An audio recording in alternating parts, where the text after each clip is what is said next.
We're going to start in Nehemiah chapter 1. Nehemiah is a book in the Old Testament.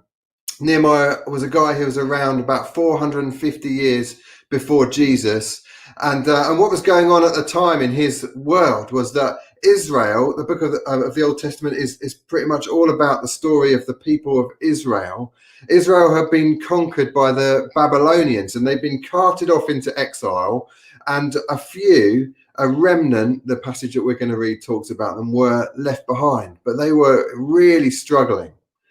And Nehemiah was born in exile, so outside of the land, but he was definitely still Jewish, like through and through. And we'll see that as the way that the story plays out.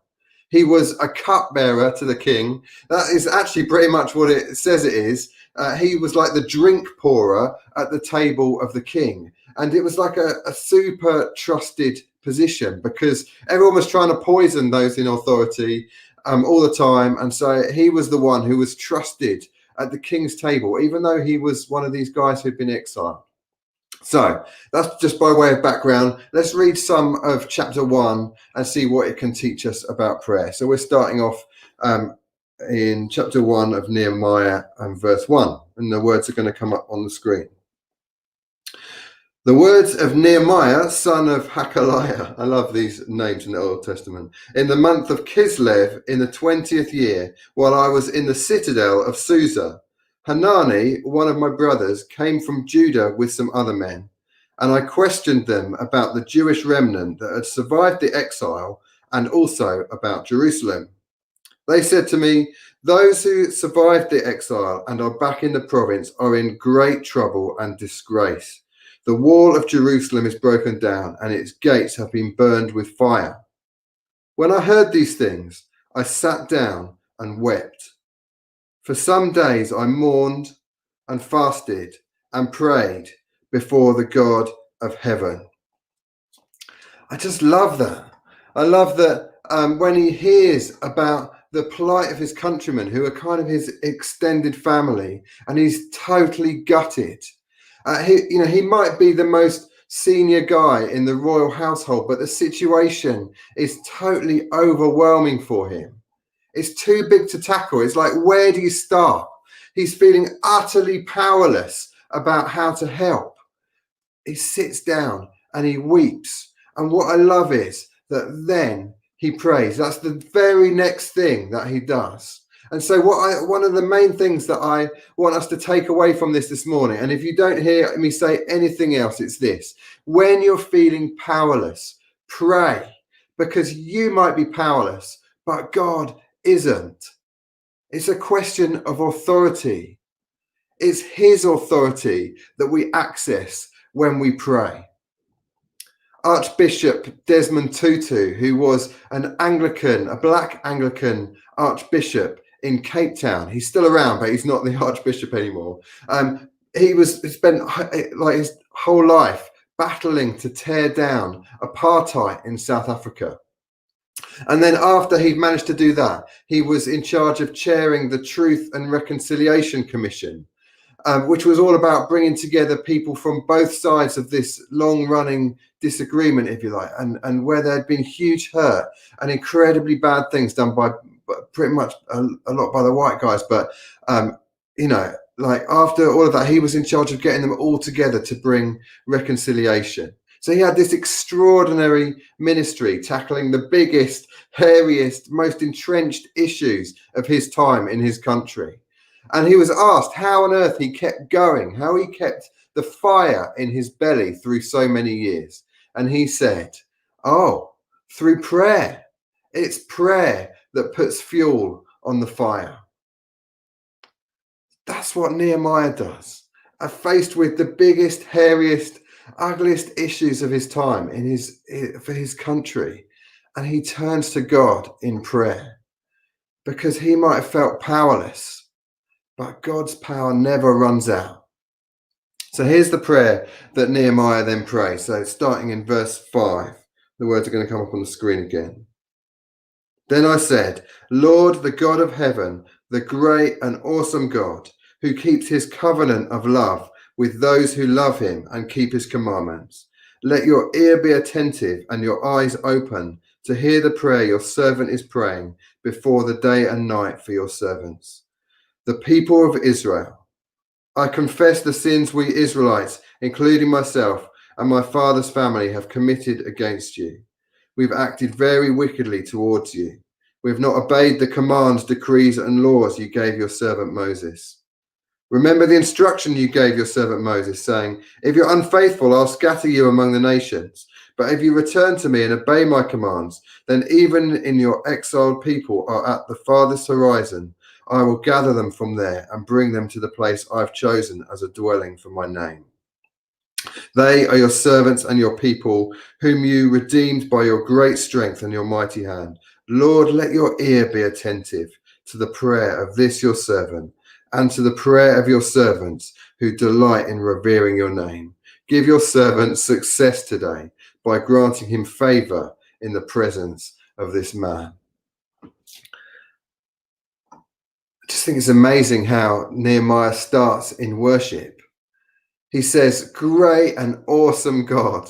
He doesn't start with pleading, although that comes later. He starts by putting God on the throne, by recognizing if the impossible does start to shift, it'll be God who does it.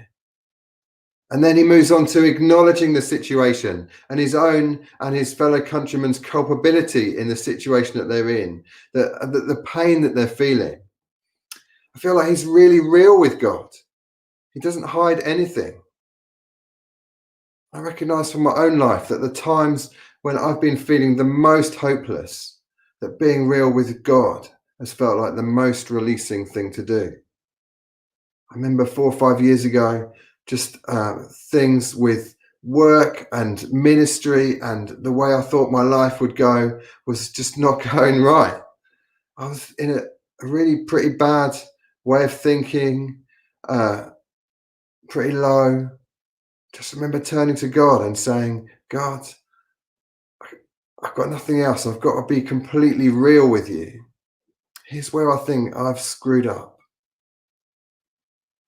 Can you help me, God? That's kind of what Nehemiah does here. But for me at that time, it was life-giving, actually. And then the passage that we read is full of Bible from elsewhere. Actually, a whole bunch of the book of Deuteronomy, which is one of the earlier books in the Bible, is in there. It's like Nehemiah knows all about God. He knows what God's character is like. He knows who God is. He knows who the God is that he's approaching. He knows that God is merciful, that he's full of power.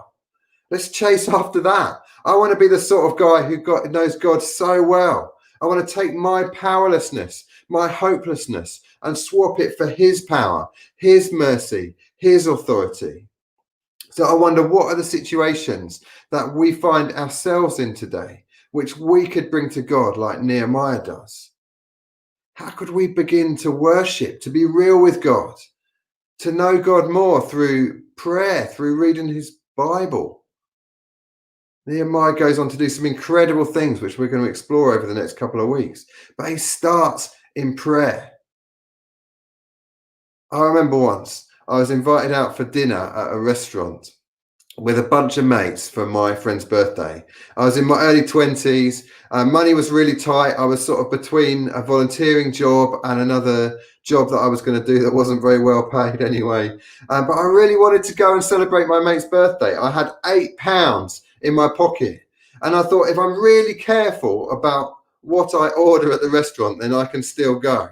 I worked out that if I had water and then no starter and no pudding, I know, right? I mean, it's barely being alive at that point.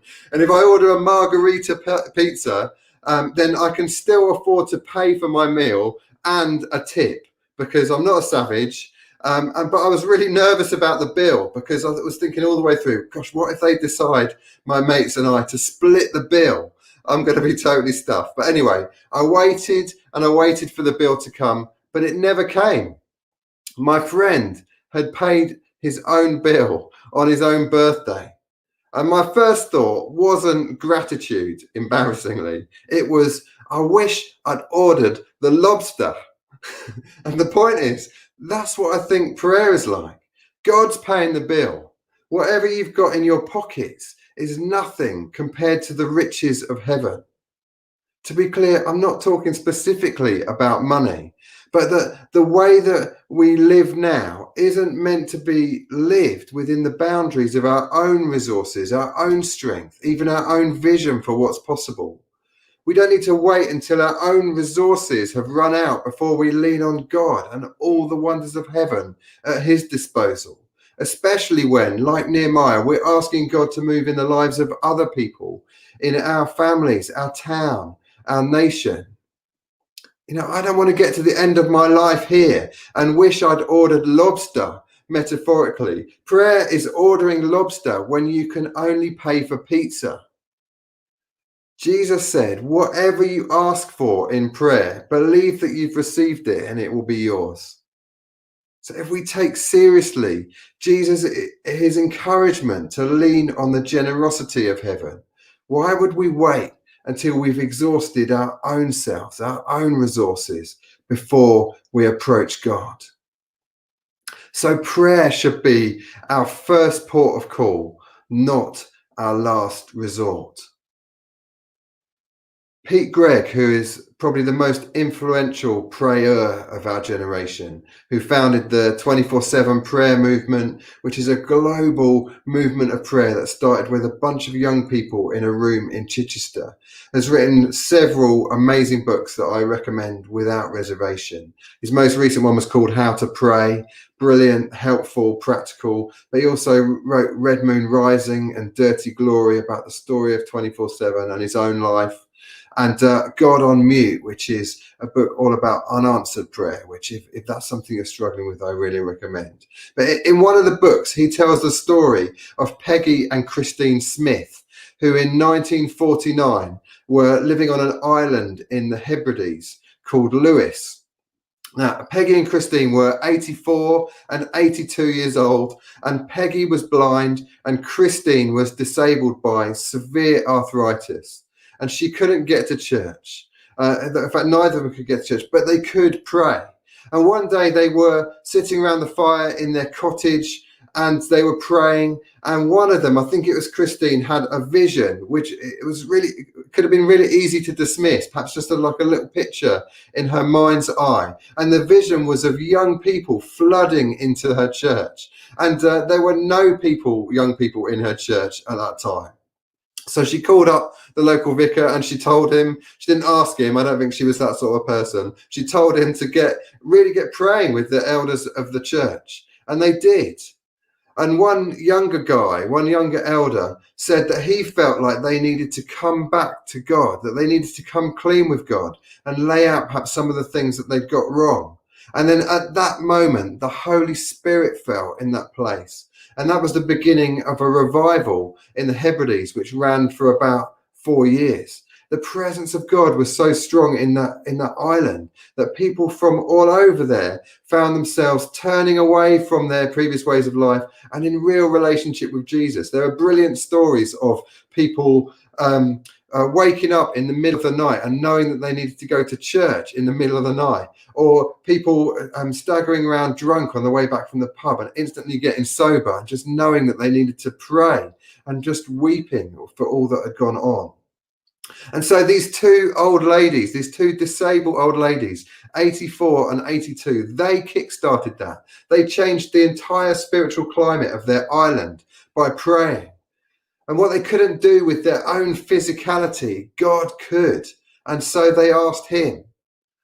But it wasn't just these two elderly ladies. There were young people as well. There's 15-year-old Donald McPhail, who became known for his prayer life. He'd become a Christian, obviously a teenager during the early days of that revival. And there are stories about how this teenager changed situations 180 degrees with prayer. There was one time when there was a little service happening in the police station. I mean, you kind of know that God's doing something when there's stuff like that happening.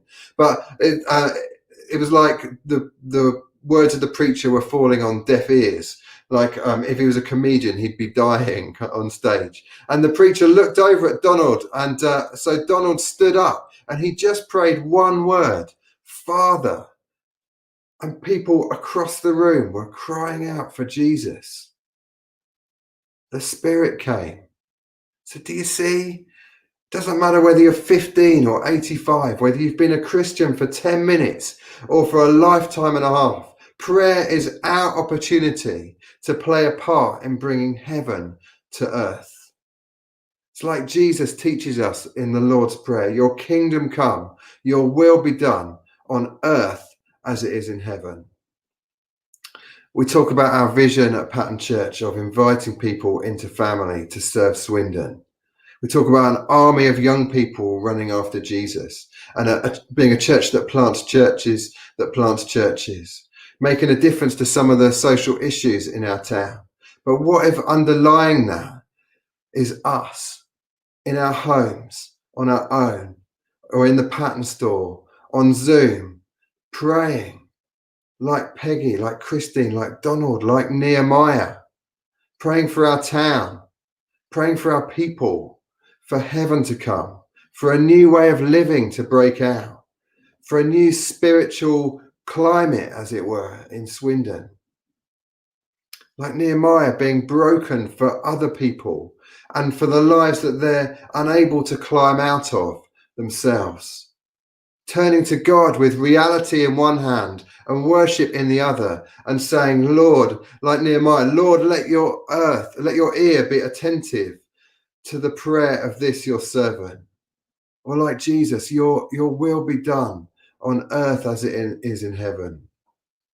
So I wonder, what might your workplace or your school or your family start to look like if we turn to God, who is unlimited in power and love, and we prayed and we took his authority that is given to us, and we stepped out in prayer for all of those people that we love and we know who are struggling. We might be struggling ourselves, really not knowing how to breach an impossible wall. But God can do that. And it's through prayer, not at the end of our own resources, but at the start of his, that we can see God really move in those situations.